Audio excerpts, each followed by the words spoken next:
Yo, y'all saw that fight? Y'all saw this man do Bronx? Y'all saw what this man do Bronx did to Tony Ferguson? Now, I thought Charles was going to win. Not because of the Gaethje loss, but just because I thought that Charles' jiu-jitsu was going to nullify whatever Tony was going to be able to do to him. Oh, man, that was an understatement. But this man is overdue for a way bigger belt than what he has in lightweight. Featherweight, he ain't too good. Lightweight, slightly better. I think his health stats are slightly better. Or it actually might just be the same, and he maybe just feels different in lightweight because of the speed. That probably might be it. But lightweight Charles Oliveira needs some work done. I got my suggestions in for what his stat buff should be, especially when it comes to the striking and the accuracy, everything. Trying to shoot most of that stuff up into the 90s. He's clearly a top 3 lightweight. He definitely needs to match Tony Ferguson and BJJ reversals and all the fun stuff. His striking definitely needs a buff. His move levels and his kicks need a tremendous buff. He should not be throwing those bad animation kicks and head kicks. His head kicks look clean. His body kicks look clean. His leg kicks look clean. He could punish Tony Ferguson off when he was trying to switch stance or whenever he would overcommit on one leg. And it just reminds me of how beautiful striking can be when you watch somebody. And his jiu-jitsu, seamless to freaking big brothered Tony Ferguson, especially with the stat guard pass. So I'm going to take this man to lightweight, try to get a couple fights in. And I'll try to use Charles for my best front kick spamming ability. So, I'll see y'all soon. Yeah, I don't know if y'all remember, because I don't know if you guys are going to catch on to it. I was talking about with the front kick spam, but every single round, when the round started against Kevin Lee, I was dying of laughter because Charles Oliveira would start the fucking fight with a front kick. Like, it would be like a jumping crane kick. And it was just fucking hilarious to me. Because he just doesn't even touch the belt. Yeah, sticky foot up the middle. So I'll definitely look to. I have a lot of fun using that move. When the game first came out, I had a lot of fun time using that move. Okay. Gaethje is a pretty solid counter pick at the moment to Oliveira. I'm just gonna push this guy off me. I want to set him up for the head one. Oh no, he freaking blocked it. His leg kicks are solid. There's one. But Oliveira, like, he's lacking. And his featherweight version, I think it has to do with the speed. Because the speed, just trying to trade with anybody there, you're just in trouble. It's either sub the guy or you're fucked on the feet. Doesn't matter how good you are. Unless you wreck somebody inside saddle before you get back on the feet. And it's crazy to see. Oh, shit. It was when I was moving. Oh, okay. But he's been 10 years in the UFC, and we've literally seen Charles Oliveira grow. His striking's gotten a lot comfortable, almost similar to Gilbert Burns, how he got better after he moved up in weight. And his takedowns are something to behold too. Definitely underrated takedowns. This guy denied my freaking upturn. Hey, he denied my other. Wow. This dude just. This Division 7, 8 dude. Exactly what I mean, right? The divisions don't matter at all, man. You catch some random dudes that know what they're doing. He just denied 2 consecutive turns. The turning cage takedown, and then off the kick catch, and then that other turn. I was trying to go with the back drive. I got him 1. That's my goal. Then to round 2, land one of them stinky crane kicks. It's gonna keep me like razzing it. Yeah, I'm surprised that wasn't like a stunner. So,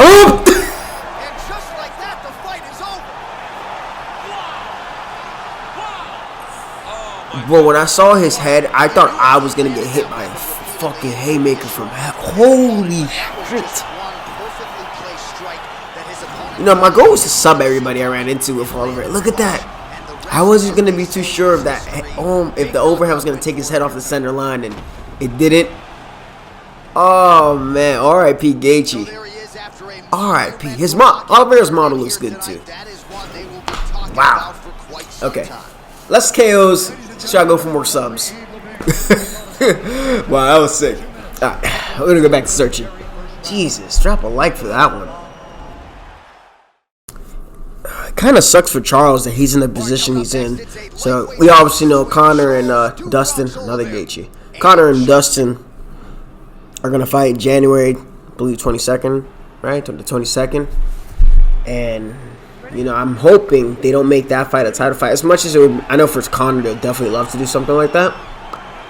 But I feel like to deny Charles Oliveira a shot, because if Conor wins or Poirier wins, I know if Poirier wins, he will definitely fight Charles. If Conor wins, we saw last time when he had the lightweight title, he's just gonna hold on. He's gonna hold on to it, delay it, and the division's not gonna move forward. I don't feel like it's gonna move forward. Jeez, that head kick is so shit.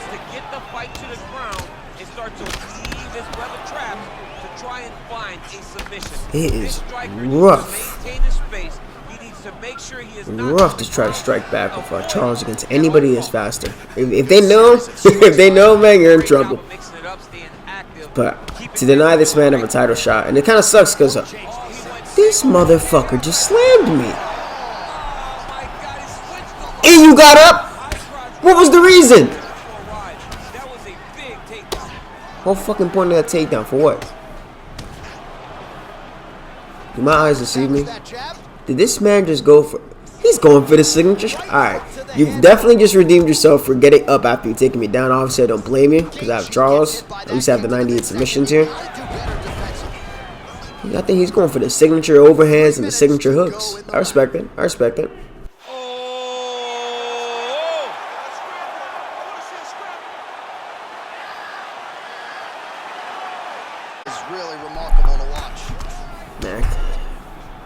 I think Charles is going to get a freaking title shot.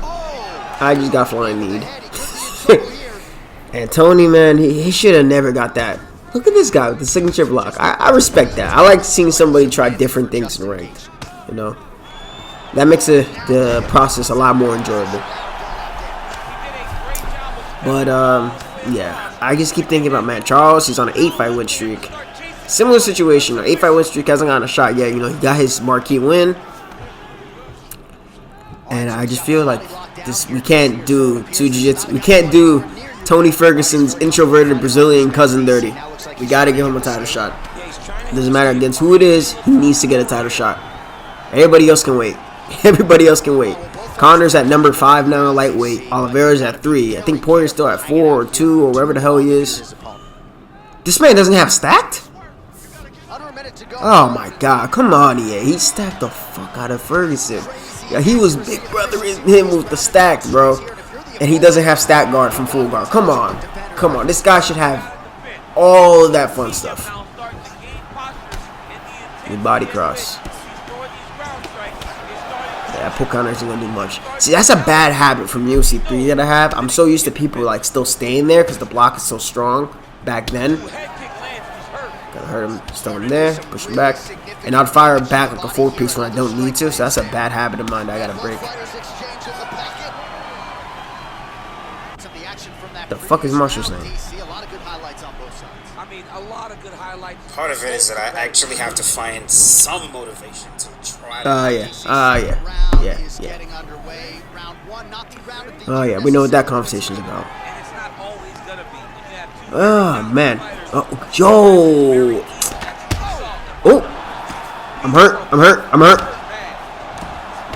It's a hard thing about no freaking HUD.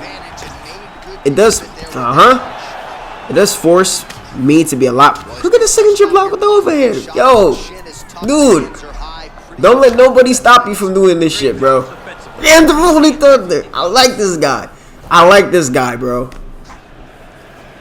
That's so sick. He's deliberately trying to do all Gaethje type of shit. And I like kick combos. I fuck with it. That's cool. That's really cool, bro. But when I have like no HUD, obviously like the rocks are a lot more critical in this game. For the most part. When it doesn't feel like being extremely inconsistent. But like if I overcommit on my stamina, there it is. Got the pull counter. Shut him down. If I overcommit on my stamina, and even if I'm like 50% short term, I know like I can get hurt hard, and then I'm not gonna know where to go. I'm not gonna see where my head health is at if I get dropped by GMP. That's happened a couple of times. Oof. Okay, I won that trade. Somehow, by God's grace and mercy, I won that trade. Takedown. Nice side saddle. Like that. What is this, cakes? Oh, man. Yeah. Once you see the bar go up that fast, that early, man, you know it's a wrap. It's kind of like the hit or miss thing about this new submission system. For the most part, like, you actually feel threatened, at least by the joint subs, until like they really balance that out and the choke subs are a little bit tuned out. Because we've seen fighters get like comeback submissions before, and just the threat of a submission is crazy. And in UFC 3, you weren't really worried if you were put in like an arm triangle unless you had no stamina, or the thing would randomly go to like a 3-stage out of nowhere or something crazy like that. You'd have like Ronda Rousey's go into single collar clinch and then go for that goddamn flying armbar 2-stage, especially the laggy ones. In this game, at least you have a fighting chance. There's no 2-stage. Some positions, the submissions are stronger than others. Pretty happy about getting the Kimura to armbar. That's a pretty dope submission finish. And I think Charles has pretty much almost everything. He doesn't have all the submissions, but he has pretty much all the main submissions that you would want on a fighter. So that's pretty good. Not much time here for lightweight and featherweight and whatnot. So we'll see what we get next, and we'll go right back on All Out World Championships. Ladies and gentlemen, referee Yves Levine. Coming up next, it's a lightweight championship fight. This might as well be called Oliveira's next fight, because this is 3 freaking Gaethjes in a row now. 3!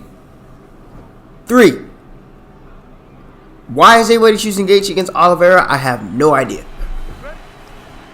I was expecting to run into Ferguson, Conor, RDA, and all the fun stuff, but this might as well be called the... Oh, fucking Christ. Oh. Come on. Oh, I can't say come on. I know what happened there. I could play the I can't move my head card or whatever, but the cross hit stunned me, and then it made me eat the lead hook, and now I gotta shoot. And slip counter. Okay. So here's a little thing.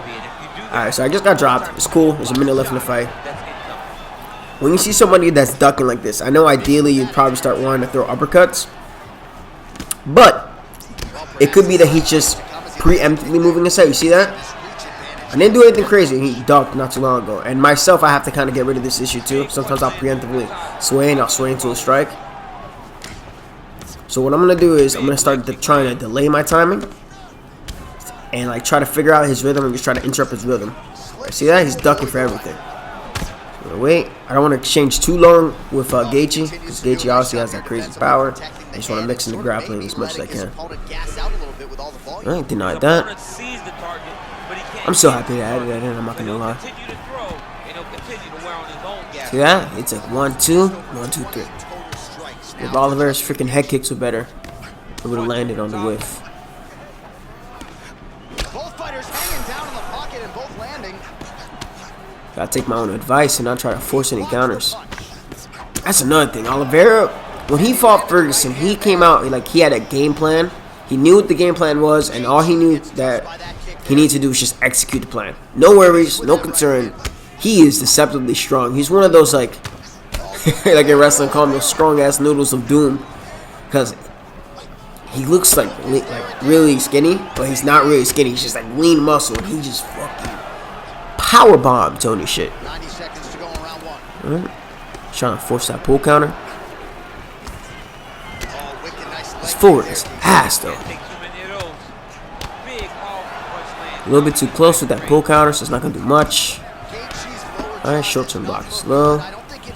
These like the little visual cues. That's what I like about alright. What I like about fighting with no HUD, because you get used to the visual cues when you know when you're in trouble and whatnot.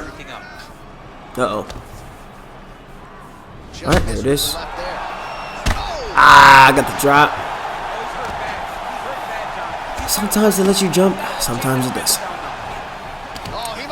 The goal is to at least get... We gotta finish, we gotta sub, we gotta end it with a sub.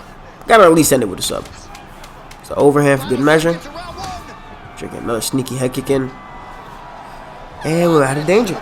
Alright, cool. Alright, so see right there what I'm talking about, like that measured striking. Like, alright, this guy's reacting at a certain clip. He's going dun dun, and he's reacting to this. So if Charles had better kicks, I would have just been kicking his legs. Unfortunately, that's not the case, and it's not worth the risk because it's a little bit too slow.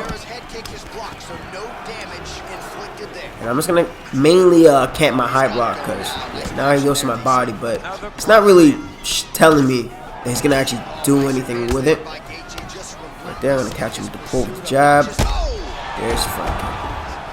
Just gonna force him to react back at my tempo. Eventually, I'll try to get the fight down to the ground. Oh, fucking hell. Misses on the uppercut there. Somebody's okay. Somebody's playing a good game of footsies. It's actually pretty hard to punch him. Reason I went to the body because I don't want to finish the fight too soon. Also, I want to wear on the stamina a little bit. And really starting to make these shots count. Just flowing with Charles. Just flowing with the man. All big combination of ground and pound strikes here, DC. This could be the beginning. I wonder if I should start when I'm on the ground, just take off the ground HUD too. Just say fuck it and just take off the ground HUD. Would y'all like to see that? I mean, just go no freaking HUD. Like just not even the ground HUD, not even the grapple advantage HUD. Obviously, my opponent would benefit from seeing their own stamina and whatnot, and GA meter, and all the good advantages that they're gonna have. But fuck it, why not? Right, so let me know. Maybe I'll do a series like that. So we have passed the midway point in the fight. Oh, is he an active pursuer of the submission? I don't think I'm gonna get this triangle, but you know, we went for the Kimura last time. I don't want to get a Kimura again. Maybe I'll go for it if I have to, but I want to get the submission. Oh wow, this is actually fucking close. Oh, he's in trouble here.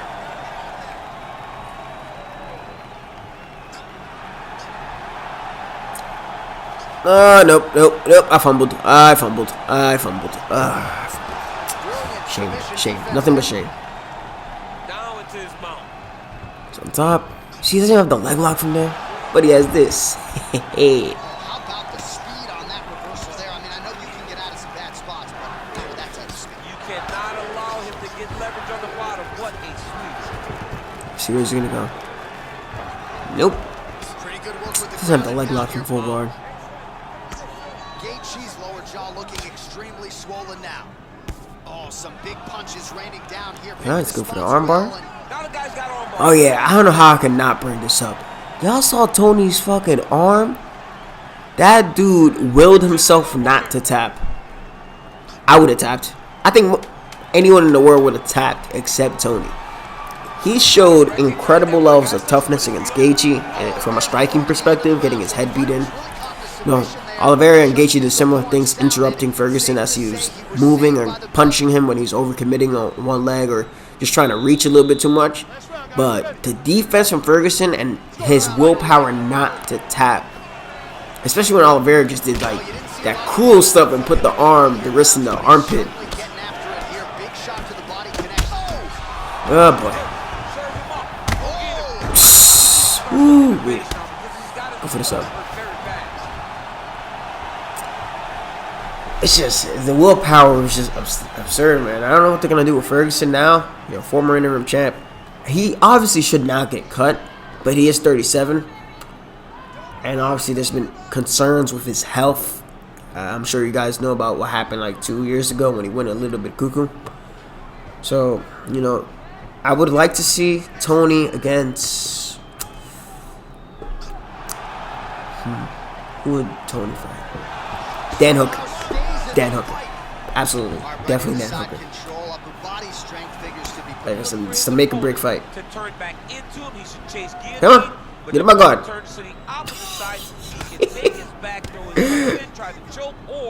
Okay. Yo, back in UFC3, there was this dude named Gygi, and I could never take him seriously because he would always fucking Imanara and just like hang down and guard.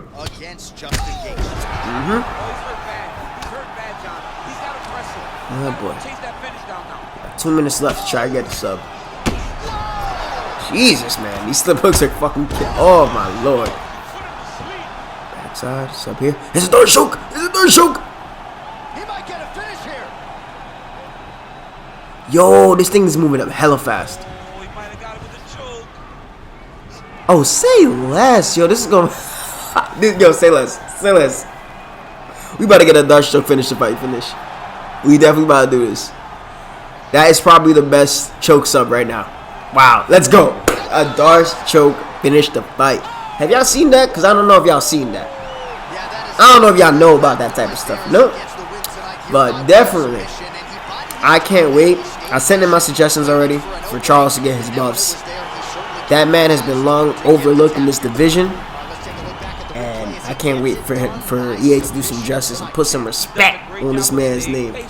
But I'm believing at that. Mario 17, y'all already know. Like, share, comment. Tell me what you like the most about the video. If you got any questions, drop it in the comment section. I am out of here. Well, ladies and gentlemen, there he is, the UFC lightweight champion, and I'm not